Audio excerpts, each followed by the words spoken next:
आज की कहानी है वहम। लेखिका हैं आशापूर्णा देवी जी। आखिर तुमको यह सब करने के लिए कहा किसने था? अपने हाथ में एक चिट्ठी लिए भूपाल ने जिस तेवर के साथ अपनी प्रियतमा से यह प्रश्न किया, उसे प्रेमालाप तो किसी भी मायने में नहीं कहा जा सकता। कनक घबरा उठी। वह तेजी से रसोई घर से बाहर निकली, लेकिन उसने डरते डरते पूछा, क्यों? मैंने क्या किया भला? मेरी नौकरी के लिए तुमने अपने भैया के पास चिट्ठी लिखी थी, है ना? खूब रो धोकर और कलेजा पीट कर। मेरी और अपने भैया शब्दों पर भूपाल ने बड़ा जोर दिया था। कनक मन ही मन आहत हुई या नहीं, कहा नहीं जा सकता। उसने बड़ी सहजता से उत्तर दिया, अच्छा तो ये बात थी, तभी तो मैं कह रही थी कि आखिर मुझसे कौन सी चूक हो गई, और इसमें रोने गाने और झींकने वाली ओछी बात भला कहाँ से आ गई। मैंने तो उन्हें बस इतना ही लिखा था कि आप इतने बड़े दफ्तर के अफसर हैं, ढेर सारी जगह निकलती होगी, एक आध जगह के बारे में ज़रा इधर का भी ध्यान रखे। अगर ऐसा बता भी दिया तो ऐसा कौन सा बड़ा भारी गुनाह हो गया? गुनाह? तुम भला ऐसा कर कैसे सकती हो? तुमने तो मुझ पर बड़ा भारी एहसान किया है, मुझे तो तुम्हारा एहसानमंद होना चाहिए। भैया ने 2 टूक जवाब लिख भेजा है, और वह भी अपने हाथों से। लो, पढ़ना है तो पढ़ो। और भैया को तो दोष दिया भी नहीं जा सकता। भोपाल की नौकरी चले जाने के बाद सुनील भैया ने कई बार उनसे कहा कि वह उनके दफ्तर आकर मिले, लेकिन भोपाल ने भी जैसे कसम खा रखी है, अपने साला के अधीन काम नहीं कर सकूंगा। सुनील भैया भी आखिर क्या करे, और इसके बाद के 8 महीनों में किस तरह गुजर बसर हुई है, इसे कनक ही जानती है। कनक ने झाड़ पोछा करने वाली नौकरानी को पहले ही हटा दिया था, जबकि नौकर खुद काम छोड़कर चला गया था। कनक ने यह भी सोचा था कि धोबी का बंधा बधाया चक्कर हटा देने पर शायद कुछ बचत हो, लेकिन साबुन और सोडा खरीद पाना भी बड़ा कठिन हो गया है।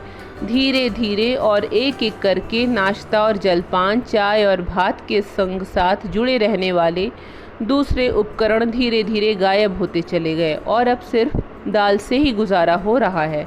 गनीमत है कि अभी भी उसे दाल कहा जा रहा है, अगर उसे जल कहा जाता तो कोई गुस्ताखी ना होती।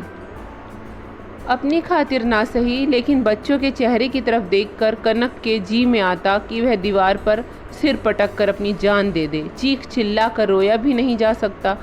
लोक लाज का लिहाज ना होता तो वह कभी कभार बुक्का फाड़कर अवश्य ही रो लेती। कैसे हो गया था यह असहाय और अभिशप्त जीवन? उसने इतनी पढ़ाई लिखाई भी नहीं की थी कि अपने तई कुछ कमाने धमाने की कोशिश करती। निम्न मध्यम वर्ग की घर गृहस्थी जिस तरह चला करती है, उसी तरह दिन कट रहे हैं। किशोर अवस्था से लेकर जवानी तक, और जवानी से अधेड़ अवस्था की ओर। शिल्प कला या दस्तकारी का काम भी उस स्तर तक नहीं सीख पाई कि उसकी बदौलत कोई सुविधा जुटा पाती। आखिर वह करे भी क्या? उसमें काम करने या सीखने की जितनी क्षमता थी, वह सब वह पहले ही कर चुकी है। अब शंख की शाखा और प्लास्टिक की जुड़वा चूड़ियों को धो धोकर पीने से कहीं किसी का पेट भरता है? तकलीफ के ये दिन कैसे भी नहीं कटते, एक एक करके 1 साल की तरह बीत रहे हैं। ऐसा नहीं है कि वह सिर पर सवार दिनों को बाल की लटों की तरह झटक दे। उसे एक एक घंटे और घंटों में बंधे एक एक मिनट और सेकंड को झेलना था। स्कूल से वापस आते ही भात खाने का लालच दिखाकर बच्चों का मुंह सुखाए बैठे रहना भी वह किसी तरह झेल रही थी, लेकिन जब स्कूल की फीस चुकाए न जाने के अपराध में उन्हें वहां से अपमानित कर घर वापस भेजा जाने लगा, तो वह जैसे तिलमिला उठी थी। और तभी एकदम से कातर होकर उसने भैया को चिट्ठी लिखी थी। अब इसमें बातें बढ़ा चढ़ाकर या रो धोकर भले ही ना की गई हो, लेकिन उसमें हल्का सा उलाहना तो था ही। भोपाल के साथ इस बारे में कोई सलाह मशविरा करने का साहस भी ना जुटा पाई थी। पता नहीं सुनील भैया का क्या उत्तर आए। अगर बात बन गई या मौका मिला तो वह भोपाल से इस बारे में ज़रूर बताएगी। इतनी परेशानियों के बाद भी क्या भोपाल नरम नहीं पड़ेगा? कम से कम कनक के सामने तो उसे शर्मिंदा होना चाहिए, या फिर बच्चों की जिम्मेदारी की खातिर ही सही। इधर से तो एक तरह से निश्चिंत हो चुकी थी कनक। उसे अगर कोई चिंता लगी थी तो वह थी सुनील की ओर से। अगर वह कहे कि नौकरी तो किसी की बाट नहीं जोती कनक बहन, या पेड़ों पर नहीं फलती, तो वह कर भी क्या सकता है, कहाँ से लाए वह तो यही कहेगा मैंने जब कहा था। आखिर यही हुआ। चिट्ठी भी किसी दूसरे ने नहीं, भूपाल ने ही खोली थी। कनक ने बड़े कष्ट से अपनी स्वाभाविक भंगिमा को बनाए रखा। होठों पर जबरदस्ती मुस्कान लादकर और बनावटी भाषा कौशल के सहारे उसने नकली गुस्से के साथ कहा, आखिर तुमने मेरी चिट्ठी को खोला ही क्यों? कैसे नहीं खोलता हुजूर सरकार, वैसे इस चिट्ठी का इकलौता वारिस तो मैं ही था। भूपाल ने चुटकी ली। तुम्हारे करुणा अवतार भैया ने बड़े स्नेह के साथ मुझे बताया है कि ब्राह्मण की गाय की तरह एक बड़ी शानदार नौकरी उनके हाथ में है। इसमें काम तो कुछ है ही नहीं, लेकिन तनख्वाह बहुत अधिक है। बस सारा कुछ मुझ पर ही निर्भर है कि मैं उन पर कृपा करूं और उस खाली कुर्सी को सुशोभित करूं। हे भगवान, तो तुम अब तक विराजमान हो। तुमने कनक की लाज रख ली। अगर भोपाल की बातों में इतना व्यंग ना होता तो कनक की आंखों से खुशी के आंसू बह निकलते। उसने बड़ी मुश्किल से अपनी उद्विग्नता को छिपाते हुए चुहल के अंदाज में कहा, तो फिर देर किस बात की है? माँ दुर्गा का नाम लेकर निकल पड़ो। किसे पता कि देर हो जाने पर वह कुर्सी भी हाथ से खिसक जाए। अच्छा? दुबले पतले और नसीले हाथ को ऊपर उठाकर और मुट्ठी से अपने बालों को जोर से जकड़कर भूपाल ने कहा, और तुम भी फूल, तुलसी दल और गंगा जल लेकर तैयार रहना। फूल और तुलसी? कनक ने हैरानी से पूछा। क्यों? क्यों नहीं भला? मनोकामना पूरी होने पर इष्ट देवता को संतुष्ट करने की यही तो रीत है। एकदम सीधी बात है। भैया की दया से रोटी और कपड़े की किल्लत जो दूर होगी। भैया क्या हुए, भगवान के भूत और भभूत हो गए। कनक ने तिल मिलाकर कहा, तो इसमें मजाक वाली ऐसी क्या बात हो गई? आखिर अपने लोगों और जान पहचान वाले लोगों को ही तो लोग नौकरी पे लगाते हैं कि नहीं? और अगर उन्हें नौकरी लगवाई जाती है तो क्या वे नौकरी लेना नहीं चाहते? लेंगे, क्यों नहीं, जरूर लेंगे, लेकिन इस बात का ध्यान रहे कि मैं तो उनका आत्मीय जन हूँ, कोई ऐरा गैरा दूर का रिश्तेदार नहीं, सारे नाते रिश्तेदारों में सबसे नज़दीकी। कनक ने इस मौके पर अपनी नाराज़गी को दबाने या छिपाने की कोशिश नहीं की। उसने तीखे स्वर में कहा, तुम्हारे लिए भला वह आत्मीय जन क्यों होने लगा? वह तो सड़क पर चलता हुआ एक अनजाना सा आदमी है, लेकिन याद रखना कि वह मेरा सगा भाई है। तो फिर तुम ही नौकरी कर लो ना जाकर। भोपाल कड़वी बातें नहीं बढ़ा रहा था, जहर उगल कर लौटा रहा था। इसी बीच उसके सिर में जोर का दर्द होने लगा था। उसे बात करने में भी तकलीफ होने लगी थी। भात ना खाकर वह कुछ दिन गुजार सकता था, लेकिन चाय के बिना वह रह नहीं सकता था। तो भी उसे चाय के बिना तो रहना ही पड़ रहा था, और तभी शरीर उससे बदला ले रहा है। भूपाल अपने बिछावन पर पड़ जाना चाहता था, लेकिन कनक ने रास्ता काटते हुए जले भुने स्वर में पूछा, तुम समझते हो, तुम्हारे मन में जो आएगा तुम वही करोगे? तुम्हें पता भी है कि घर संसार कैसे चल रहा है? देख नहीं पा रहे? लेकिन भूपाल ने भी छूटते ही उत्तर दिया, यूं ही देख भी कैसे सकता हूँ? टपाटप रोज राजभोग निकल रहा हूँ, किमखाब के गद्दे पर सो रहा हूँ। बाहर भीतर क्या हो रहा है कुछ पता नहीं चल रहा। राजभोग तुम ही नहीं, सभी भकोस रहे हैं। कनक जैसे चीख पड़ी। बच्चों के सूखे चेहरे की तरफ कभी देखा है तुमने? मैं ठहरी औरत जात, तो भी मेरे जी में यही आता है कि बाहर सड़क पर निकल जाऊं और छोटा मोटा जो भी काम मिले करूं। उससे गुजारे लायक कुछ तो पैसे मिलेंगे। और एक तुम हो, मर्द की औलाद, तुम्हें शर्म नहीं आती ज़रा? सर दर्द के बहाने तकिए पर तकिया चढ़ाए पड़े रहते हो, और ऊपर से झूठा गुमान भी कैसा, साले के मातहत काम नहीं करूँगा। अरे देख लेना, उनके सामने ही तुम्हें हाथ फैलाना पड़ेगा। ऐसी नौबत आने के पहले मैं सड़क पर भीख मांगना पसंद करूँगा। कहता हुआ भूपाल फिर अपने कमरे की तरफ बढ़ चला। लेकिन कनक ने भी तय कर लिया था, चाहे जो हो जाए वह उसे आज इस तरह नहीं बख्शेगी। आज वह सारा आसमान सिर पर उठा लेगी। आज का एक एक पल कनक के लिए जहर की तरह है। इस जहर से भोपाल का चेहरा नीला हो उठा है, सचमुच वैसा ही अपमानजनक और मौत की तरह भयानक। सुनने में भले ही लगे, लेकिन उसकी मन की आंखों के सामने सब कुछ साफ दिखता है। भोपाल का चेहरा देखते ही उसके रोम रोम में जैसे आंख सुलग उठती है। क्यों भला क्यों? चारों हाथ पांव सलामत रहने के बावजूद भोपाल इस तरह काहिलों की तरह क्यों पड़ा रहता है? भोपाल अपने तय काहिल नहीं जान पड़ता, लेकिन कनक चाहती है कि भोपाल और भी कोशिश करके देखे। पास पड़ोस से अखबार मांगकर पढ़ने और खाली जगहों के विज्ञापन देखने भर, या कभी कभी एकाध जगह पर साक्षात्कार देना ही काफ़ी नहीं है। इससे भी बढ़कर करने की कोशिश ज़रूरत है। रास्तों पर घूम घूम कर, हाथ जोड़कर, लोगों के पाँव पकड़कर, कुली या मोटिया का काम कर, रिक्शा खींचकर, जैसे भी हो भोपाल को घर में 2 पैसे कमा कर लाना है। पहले के दिनों में अपने पति के हताश और दयनीय चेहरे को देखकर कनक के सीने में करुणा का ज्वार सा उमड़ा करता था। वह चाहती थी कि भोपाल घर संसार की तमाम परेशानियों से मुक्त रहे, लेकिन अब उसके मन में ऐसी कोई सहानुभूति पैदा नहीं होती। तब भोपाल के मुंह से किसी तरह की कोताही की बात सुनती थी तो वह उसे रोक दिया करती थी या हंस कर उड़ा देती थी। यहाँ तक कि शास्त्र वचन का हवाला देती ही उसे दिलासा देती थी कि पुरुष के मन की 10 दशाएं होती हैं। वही कनक आज मौके बेमौके भोपाल की कोताही और लापरवाही को फटकार सुनाती रहती है। कोई बात चली नहीं कि उसे दुरदुरा देती है। स्नेह, सहानुभूति, करुणा, प्रेम और ममता की सभी धाराएं सूख गई हैं भूख से बिलबिलाते नीरू और नुपुर की गर्म उसासों की आंच में, और उसका मन कठोर हो गया है अपमानित सनत और सुधीर की सूनी और फीकी नजरों की चाबुक से। 4 बच्चों की जुड़वा आंखों का मौन तिरस्कार कनक को लगातार बींध जाता है। बच्चों के स्नेह से भी अधिक जो बात उसके कलेजे को गहरे बांध जाती थी, वह थी खुद अपनी ही आंखों में गिरा देने वाली शर्म। उसके जी में यही आता कि कैसे वह जमीन में गड़ जाए, जब भात परोसकर फीकी दाल की कटोरी आगे बढ़ाने के सिवा उसके पास भी तो कुछ नहीं रहता है। धरती फटे और उसमें वह कैसे समा जाए। उसे एक के बाद दूसरे और आने वाले हर दिनों में तबीयत खराब है का बहाना बनाना पड़ता है कि क्या करूं बेटा, खाना ठीक से बना नहीं पाई। अगर ऐसी स्थिति में हाथ पाँव में कहीं चोट या खरोच लग जाए तो शायद आयोडीन तक ना मिले।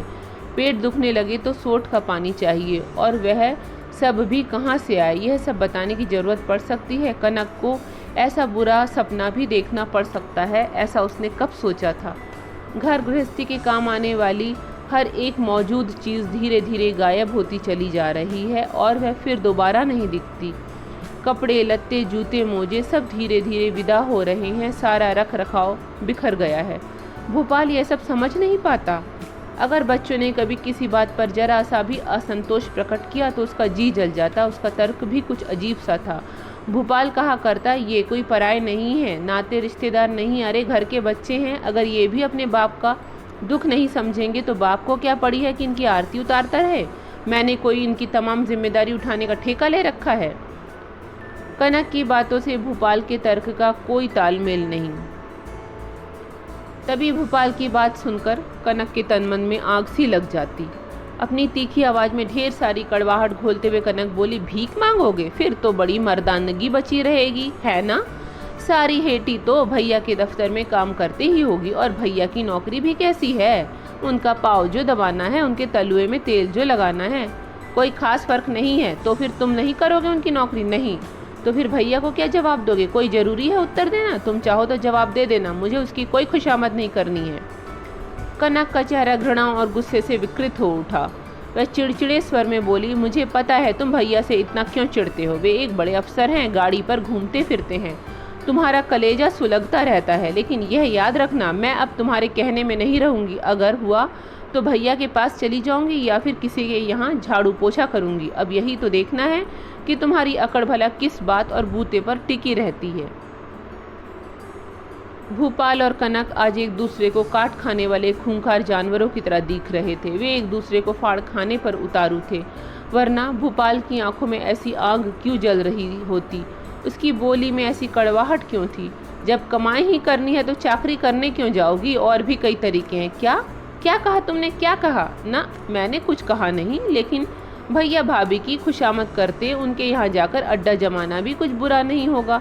उनकी झूठन कूटन से भी किसी न किसी तरह पेट भर ही जाएगा। ठीक है, मैं वही करूँगी। अगर ना किया तो मैं भी। कनक के होठों तक आकर एक कठोर और कड़वी कसम अटक गई, क्योंकि ऐसी कसम खाने का अभ्यास ना था। उसका गला रुंध गया। दूसरे दिन सुबह भोपाल घर से बाहर निकल गया। शाम ढल गई, रात हो गई, उसका कोई पता ना था। कनक गुस्से में भरी थी। तभी नीरू दौड़ती हाफती माँ के पास पहुंची। बोली, माँ, बड़े मामा आ रहे हैं। भैया?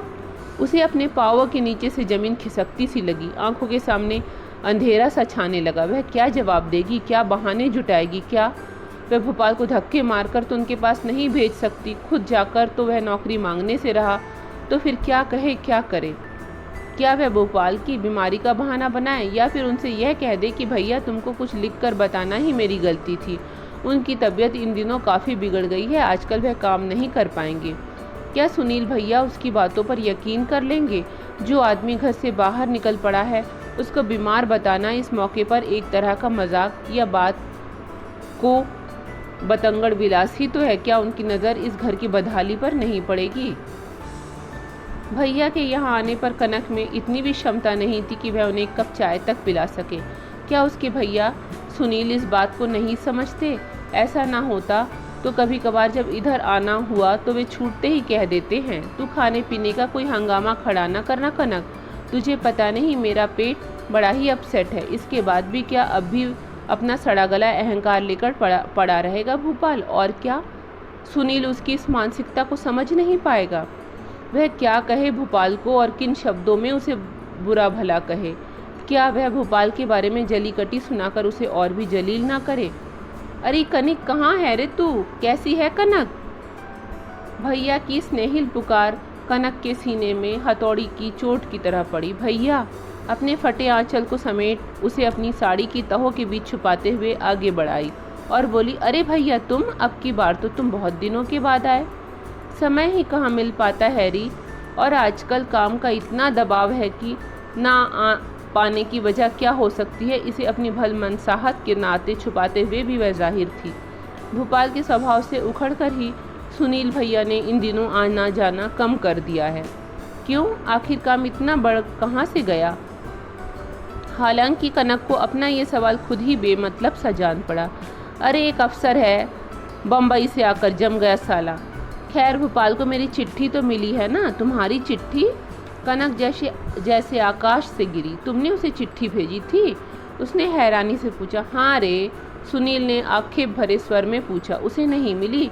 तभी मुझे शक हो रहा था। तू देख रही है ना आजकल ये डाक की क्या हालत हो गई। दमदम से कलकत्ता आखिर कितने दूर है दोनों? यही 15-20 किलोमीटर, और चिट्ठी आने में 5 दिन लग जाएंगे। छी छी। सुनील ने कुछ सोचते हुए फिर जोड़ा, परसों शाम को ही चिट्ठी डलवाई है ना? खैर मैं जरा घूम फिराऊं। और हमारे बाबू साहब कहाँ हैं? उनकी मति गति फ्री है? हाँ भैया, और मैं यही बताना चाह रही थी कि काफ़ी भागदौड़ के बाद उन्हें एक काम मिला है किसी बैंक में। अच्छा, काम मिल गया? सुनील की आंखें फटी रह गई। भोपाल को नौकरी मिल गई? हाँ भैया, उन्होंने किसी जान पहचान वाले को बता रखा था। जिस दिन मैंने तुम्हें लिखा था उस दिन तक तो बात बनी नहीं थी, लेकिन दूसरे ही दिन उन्होंने आकर बताया कि काम मिल गया है। सुनील ने निराशा के स्वर में कहा। इतने दिनों तक बेकार बैठा रहा और ऐन वक्त पर उसे दूसरी नौकरी भी मिल गई। इधर मैं कितना परेशान रहा, कितनी मुश्किलों से उसके लिए एक अच्छी सी नौकरी का जुगाड़ करा पाया। अब की बार कनक के हैरान होने की बारी थी। क्या तुमने सचमुच उनके लिए नौकरी का बंदोबस्त कर दिया, और वह भी पलक झपकते? सचमुच? मैं तो कल ही हंस हंस के उनसे कह रही थी चलो नसीब ने पलटा खाया, और हो सकता है भैया भी तुम्हारे लिए कोई ना कोई नौकरी अवश्य जुटा देंगे। तो पता है उन्होंने क्या कहा? लगता है नौकरी ऐसे ही पेड़ों पर फला करती है। बस यही तो 7 दिन पहले अर्जी दी थी और नौकरी मिल गई। और सचमुच ऐसा ही हुआ भैया। अगर नौकरी इतनी आसानी से मिलती तो काहिलों की तरह इतने दिनों तक घर में क्यों बैठे रहे? कनक यह सब कुछ बड़े हैरानी और बड़े भोलेपन से भैया की ओर ताकती रही, एक नन्ही बालिका की तरह, कुछ ऐसी मासूमियत से कि दीन दुनिया के बारे में उसे कुछ नहीं मालूम। उसे तो बस यही जान पड़ता है कि अगर मर्द घर में बेकार बैठा हो तो काहिल ही हो जाता है। सुनील थोड़ी देर तक चुप बैठा रहा, फिर उसने कनक से पूछा, तू किस बैंक के बारे में बात कर रही थी? नाम तो मैं नहीं जानती भैया, लेकिन बता तो किसी बैंक के बारे में ही रहे थे। उनके किसी दोस्त के चाचू या ताऊ वहाँ कैशियर हैं, कह रहे थे पगार भी अच्छी ही मिलेगी। फिर तुमने जो इतना कुछ किया उसका क्या होगा भैया? हाँ, थोड़ी बहुत परेशानी तो होगी और क्या। वैसे बड़ी कोशिश की थी और यह भी पता नहीं चल पा रहा कि आखिर उसे वहाँ काम कैसा मिला है। वैसे ये काम सचमुच अच्छा था, आगे तरक्की मिलने की भी उम्मीद थी।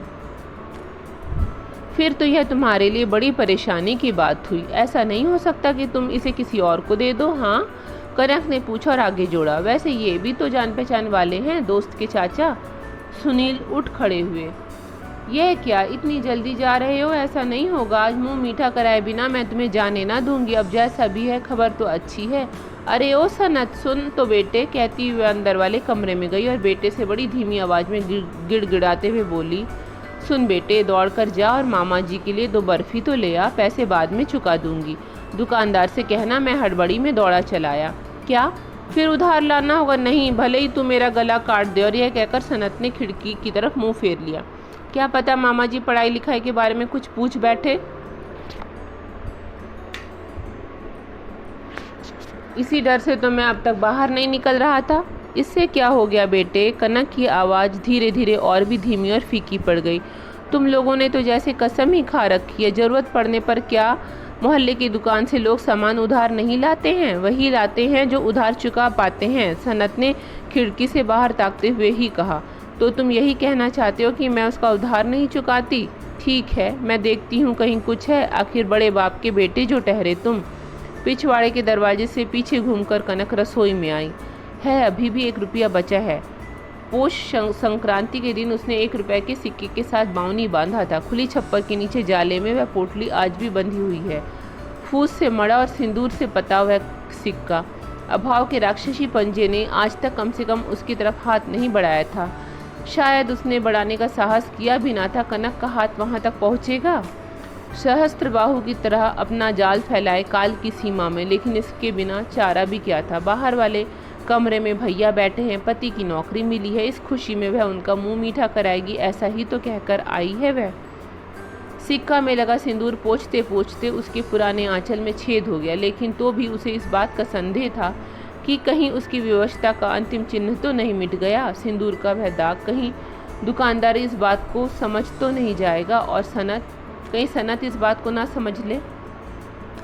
लक्ष्मी के नाम पर चढ़ाए गए रुपए से बर्फी मंगाकर खिलाने के बारे में वह कोई तर्क नहीं जुटा पाई, लेकिन क्या कनक भी कोई दलील दे सकती थी इस बारे में? लपलपाती आंख के हाथों से अपने को बचाने के लिए आदमी पानी में क्यों कूद पड़ता है भला? और तब तैरना जानने और ना जानने का सवाल ही कहाँ रह जाता है? क्या उस समय डूब जाने का डर होता है? तो ये थी आज की कहानी। अगर पसंद आई हो तो लाइक कीजिएगा, शेयर भी कर दीजिएगा। चैनल पर नए हैं तो सब्सक्राइब कर लीजिएगा। धन्यवाद।